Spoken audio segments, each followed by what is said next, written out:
প্রতিদিন স্ত্রীরে বলবেন, স্ত্রী তুমি সুন্দরী, তুমি অনন্যা, তোমার চাইতে সুন্দরী গোটা বিশ্বে কেউ নাই। কইবেন না? মুরব্বীরা কয় না, কইতাম না, আগে কইয়া ফেলাস। এগুলো বলবেন, এগুলো বললে স্বামী স্ত্রীর মধ্যে ভালোবাসা বাড়াই দিবে কে? আমি প্রায় এগুলো বলি, উৎসাহিত করি যে স্বামী স্ত্রীর মধ্যে যে ভালোবাসাটা, এটা পবিত্র, এটা জান্নাতি। এই ভালোবাসা জান্নাতে শুরু হয়েছিল সাইয়েদনা আদম আর হাওয়ার মধ্য দিয়ে। চিল্লা এখন ঠিক না? স্বামী স্ত্রী দুইজনে একের হাতের সাথে আরেকজনের হাত মিলালে হাতের সগীরা গুনাহ মাফ করে কে? স্ত্রীর চেহারার দিকে নজর করে তাকালে চোখের গুনাহ মাফ করে দেয় কে?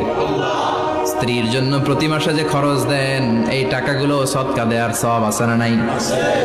স্ত্রীকে যে দামি দামি ভ্যানিটি ব্যাগ কিনে দেন, এটা তো সওয়াব আছে না নাই?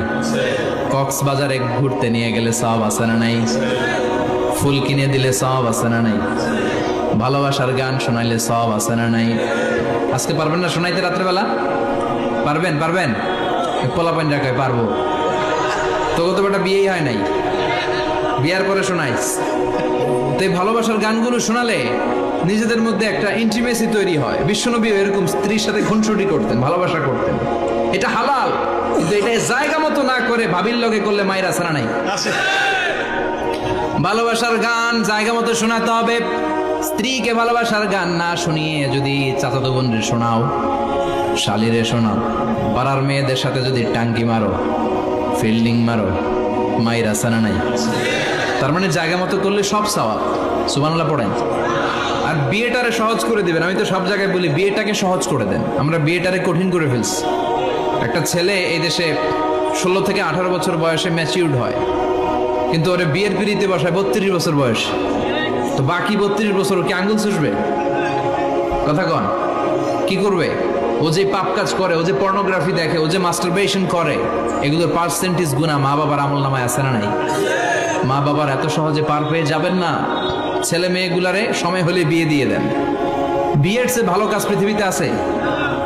যেই সমাজে বিয়ের খরচ বেড়ে যায়, ওই সমাজে জেনার খরচ কমে যায়। বিয়ে করতে লাগে 10 লাখ, জেনা করতে লাগে 500 টাকা। কথা কন। এই জন্য জেনাকে সহজ করবেন না, বিয়েকে সহজ করবেন। বিয়ের কথা কইলেই পোলারা কয় তুই নিজের পায়ে দাঁড়া। তো এতদিন ও কার পায়ে দাঁড়াইছে? সহজ করবেন তো? আল্লাহ তুমি বোঝার তৌফিক দাও। লাকাদ খালাকনাল ইনসানা ফি আহসানি তাকওয়িম। আমি মানুষের চেহারাটা সবচাইতে চমৎকার অবয়ব দিয়ে তৈরি করেছি রে গোলাম। সুবহানাল্লাহ।